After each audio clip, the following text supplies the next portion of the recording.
तो नमस्ते दोस्तों, हाजिर हूँ my master is a deity के एपिसोड 2 के साथ। सो पिछले एपिसोड में जैसा कि हमने देखा था कि हमारा हीरो अपने काम पर आ गया था और उसे वहां पर उसी के स्कूल ब्यूटी मिली थी जिसका नाम लियू लिंगलिंग था। एंड जो दो लड़के हैं उसे लेकर जा रहे थे। सो हमारे हीरो को शायद से दाल में कुछ काला लग रहा है। अब इस एपिसोड की शुरुआत में हम वही देखते हैं, हमारा हीरो उस लड़की को देखकर सोचता है, इसकी हालत देखकर तो ऐसा लगता है जैसे ये बहुत पिए हुए हैं। एंड उसके बाद हमारा हीरो सोचता है, लियू लिंगलिंग बस हमारे स्कूल की सबसे ज्यादा खूबसूरत लड़की ही नहीं है बल्कि वो मेरे साथ में पढ़ने वाली स्टूडेंट है, शायद से मुझे उसकी मदद करनी चाहिए। एंड हम देखते हैं उसके बाद जो वो दोनों आदमी हैं वो उस लड़की को उठाकर एक कमरे में ले जाने लगते हैं। दूसरी तरफ जो वो उसका मैनेजर है वो उससे बोल रहा होता है कि तुम्हें कुछ सुनाई भी दे रहा है कि मैं क्या बोल रहा हूँ, समझी या नहीं कुछ। एंड उसके बाद वो हमारे हीरो पर भड़क रहा होता है कि अगर तुम ऐसे ही काम करोगे ना तो मुझे पूरा यकीन है कि तुम इस जॉब से जल्दी निकाल दिए जाओगे। एंड दूसरी तरफ जो हमारा हीरो है वो सोच रहा होता है कि मुझे ऐसा लगता है कि अगर मैंने उनका पीछा किया तो शायद से मेरी जो नौकरी है वो जा सकती है। मम्मी पापा मुझे क्या करना चाहिए। एंड तभी अचानक हमारे हीरो को उस लिली की बातें याद आ जाती हैं, तुम्हारे जैसे लड़के मुझ जैसी लड़कियों के लायक कभी नहीं हो सकते, समझे। एंड उसके बाद हमारे हीरो की यहीं पर हट जाती है। एंड दूसरी तरफ हमारे हीरो का ऐसा लुक देखकर जो वो मैनेजर है वो बोलता है, हे क्या तुम मेरी बातें सुन रहे हो, समझ रहे हो कि मैं क्या बोल रहा हूँ, आखिर तुम्हारा चेहरा ऐसा क्यों हो गया है। एंड उसके बाद हमारा हीरो बड़े ही एटीट्यूड में बोलता है, मेरे पास ऐसा कुछ भी नहीं है जिससे मैं पछताऊंगा, चलो अब मेरे सामने से हटो बॉस। ओ भाई, मतलब हमारे हीरो का ऐसा एटीट्यूड देखकर ना जो वो मैनेजर है उसकी फट जाती है। एंड उसके बाद यहाँ पर सीन बदलता है और हमें एक वीआईपी रूम दिखाया जाता है जहां अंदर से हमें आवाज आ रही है, तो भाई साहब जिंदगी होनी चाहिए ऐसी होनी चाहिए, एक हाथ में दारू एक हाथ में बगल में लड़की और बस क्या ही चाहिए। एंड उसके बाद हम उस कमरे के अंदर का नजारा देखते हैं। भाई साहब वहां पर ना बहुत सारे लड़के होते हैं एंड जो वो उसकी फेलो स्टूडेंट है हमारे हीरो की, यानी वो लड़की जिसका नाम लियू लिंगलिंग है, वो उसे उसी सोफे पर बैठा देते हैं। एंड उनमें से एक लड़का बोलता है, अब सही टाइम हो गया है ना बॉस। एंड उसके बाद जो वो दो आदमी थे जो उसे लेकर आए थे वो बोलते हैं, अब हमें शुरू करना चाहिए है ना बॉस। एंड हम उस लड़की को देखते हैं जो कि भाई साहब टोटली नशे की हालत में थी। तुम्हें हर एक काम सोच समझ के करना चाहिए क्योंकि तुम्हें बाद में ये सारी बातें रुआन शाओ को बतानी पड़ेगी। शायद से दोस्तों ये रुआन शाओ वो आदमी हो सकता है इसने इन लोगों को भेजा हो। लेकिन तभी अचानक दरवाजा खटखटाने की आवाज आती है। सो उसके बाद जो आदमी दरवाजे के बगल में था, हम क्या देखते हैं अगले मूवमेंट में कि दरवाजा भाई साहब टूट जाता है एंड जो वो आदमी है हमारा हीरो उसके ऊपर ही लात रखते हुए आता है। एंड हमारा हीरो मस्त बोलता है कि उस लड़की को छोड़ दो। एंड जो वो दूसरे आदमी थे ये देखकर हैरान थे, भाई साहब ये क्या हो रहा है। एंड उसके बाद जो वो आदमी है वो बोलते हैं, भगवान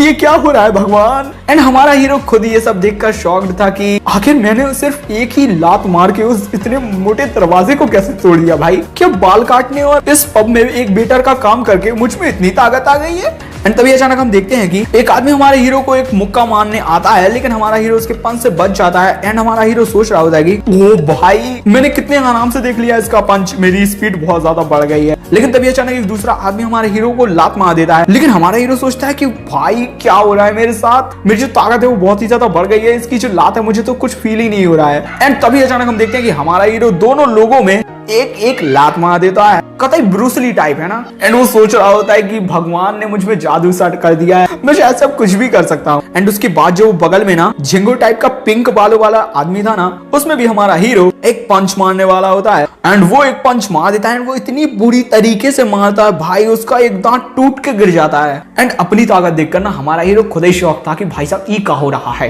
कछु काला जादू तो नहीं है ना। लेकिन तभी अचानक हम देखते हैं कि कोई एक कांच की बोतल को फोड़ देता है एंड वो बोलता है, हम तो बस तुम्हारे साथ मजाक कर रहे थे, अब मुझे असली खेल शुरू करने दो। एंड हम देखते हैं कि भाई साहब एक खतरनाक आदमी हमारे हीरो की तरफ बढ़ रहा होता है। वो बोलता है, जब तक मैं तुम्हारे करीब नहीं आऊंगा तब तक मैं तुम्हें एक कुत्ते की तरह कैसे पीटूंगा। हाँ क्या तुम्हें पता भी है कि तुम शाओ रुआन के आदमियों से पंगा ले रहे हो। एंड उसके बाद हम उस आदमी को देखते हैं जो कि अपने हाथ में कांच की बोतल लिए हुए हैं एंड मस्त सिगरेट भी पी रहा है। कतई गुस्से में बोलता है कि अब तुम क्या करना चाहते हो बच्चे, कैसा रहेगा अगर मैं बहुत ही अच्छे तरीके से धीरे धीरे तुम्हारे पेट को फाड़ के तुम्हारी आंतों को निकाल कर तुम्हारे चिल्लाने की आवाजें सुनूं। हाँ लेकिन अगले पल में हम देखते हैं कि भाई साहब उस आदमी का ना पोपट हो गया, पोपट। तुम लोग खुद ही देख सकते हो हमारे हीरो ने उसकी क्या हालत की, भाई उसकी तो छोड़ो उसकी सिगरेट की क्या हालत की खुद ही देखो तुम। एंड उसके बाद ये जो आदमी है ये बोलता है कि मुझे माफ कर दो बड़े भाई, मुझे माफ कर दो। एंड उसके बाद जो हमारा हीरो है वो उन सभी को एक रस्सी से बांध देता है एंड बोलता है, अगली बार से जो लोग नशे की हालत में हैं उनका फायदा मत उठाया करो, समझे, ये सब काम इलीगल है। एंड उसके बाद हमारा हीरो उठता है एंड उस लड़की की तरफ देखता है, वो लड़की अभी भी बेहोशी की हालत में है शायद से। एंड दोस्तों उसके बाद यहाँ पर सीन बदलता है और हमें एक बिल्डिंग का सीन दिखाया जाता है एंड इस बिल्डिंग का नाम है, पता नहीं क्या नाम है,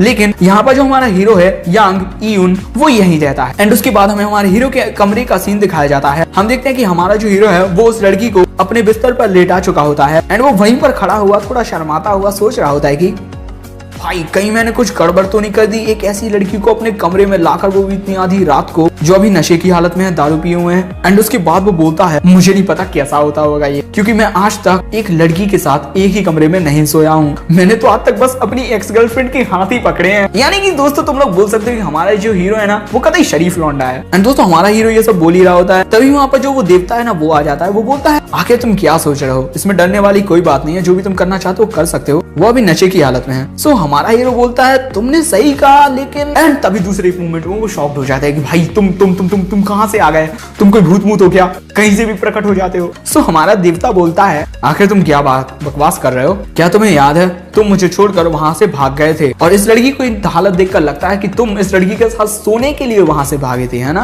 एंड दोस्तों हमारा हीरो ना बहुत ज्यादा डर गया था, तभी वो अपने बिस्तर पर गिर जाता है। एंड तभी अचानक जो वो लड़की है वो उठ जाती है, हमारे हीरो को पकड़ लेती है। एंड भाई साहब कतई बहुत ज्यादा प्यार से देखने लगती है यार। सो हमारा हीरो बोलता है भाई इसने कितनी दारू पी रखी है। मास्टर यानी देवता इसे बोलता है मास्टर क्या कोई रास्ता है जिसकी मदद से इसकी बॉडी में जितना भी अल्कोहल है ना उसे हटा सकता हूँ, क्योंकि ये खुद अपने काबू में नहीं है, नशे की हालत में ना जाने ये क्या क्या कर देगी। सो हम देखते हैं कि जो वो देवता है ना वो थोड़ा रूठा हुआ होता है उससे, लेकिन फिर उसके बाद भी वो बोलता है तो तुमने इस लड़की की मदद करने का डिसाइड कर लिया है, हाँ चलो मैं जाने से पहले तुम्हारी इतनी मदद तो कर ही सकता हूँ। एक ऐसी टेक्निक है जिसे लोग हैंड्स ऑफ 13 मेरिडियंस बोलते हैं, और उसकी नॉलेज मैंने तुम्हें दे चुके हूँ। अब उस नॉलेज को खुद तुम बाहर लाने का ट्राई करो।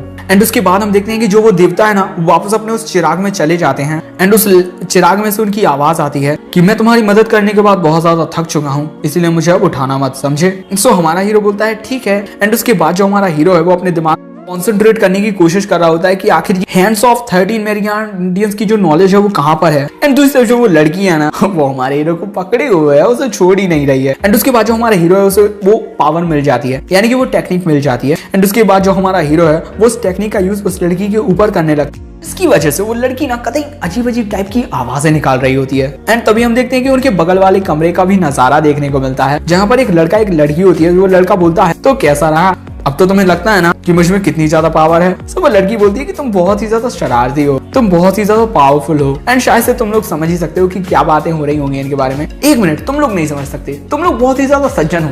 लेकिन तभी अगले मोमेंट में हम देखते हैं कि वो लोग, उन्हें अपने बगल वाले कमरे में से बहुत ज्यादा आवाजें आ रही होती है उसी लड़की की। से वो लोग कान लगाकर सुनने लगते हैं कि भाई क्या हो रहा है ये। एंड हम देखते हैं कि जो हमारा हीरो है वो उस लड़की के ऊपर उस टेक्निक का यूज कर रहा होता है, जिसकी वजह से वो आवाजें निकाल रही होती है। दूसरी तरफ ये दोनों ना कुछ और ही समझ रहे होते हैं कि भाई साहब ये क्या हो रहा है, क्या ये इतना ज्यादा ताकतवर है कि वो लड़की इतनी आवाजें निकाल रही है। एंड भाई लोग हम देख ही सकते हैं कि जो वो आवाजें हैं वो पूरी बिल्डिंग में आ रही होती है, इतनी तेज चिल्ला रही है क्या ये।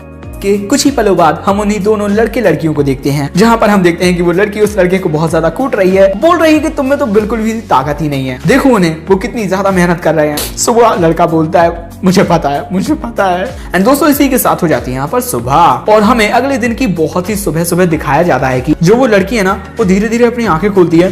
एंड वो थोड़ा हैरान होती है कि भाई उसके कपड़े जो हैं वो उतरे हुए हैं या पहने हुए हैं मुझे नहीं पता। एंड वो बोलती है कि आखिर मैं हूँ कहाँ, क्योंकि हमारा हीरो उसे नशे की हालत में अपने कमरे पर ले आया था। एंड दोस्तों तुम लोग उस लड़की को देखकर सोच समझ सकते हो कि शायद से हमारे हीरो ने उसके जो कपड़े हैं वो उतारे होंगे, शायद से। देखो मुझे नहीं पता कि उतारे या नहीं उतारे हैं, वो तुम लोगों को जानने को मिलेगा अगले एपिसोड में। ओके, सो अगर तुम लोगों को ये सीरीज पसंद आ रही हो तो इसको एक लाइक तो मार ही सकते हो भाई लोगों ना। एंड सीरीज के साथ ही अगर चैनल पर नए आए हो तो यार चैनल को सब्सक्राइब कर दो। एंड इस वीडियो को अपने फैमिली फ्रेंड्स परिजनों के साथ शेयर कर दो। बस इतनी सी तमन्ना है हमारी।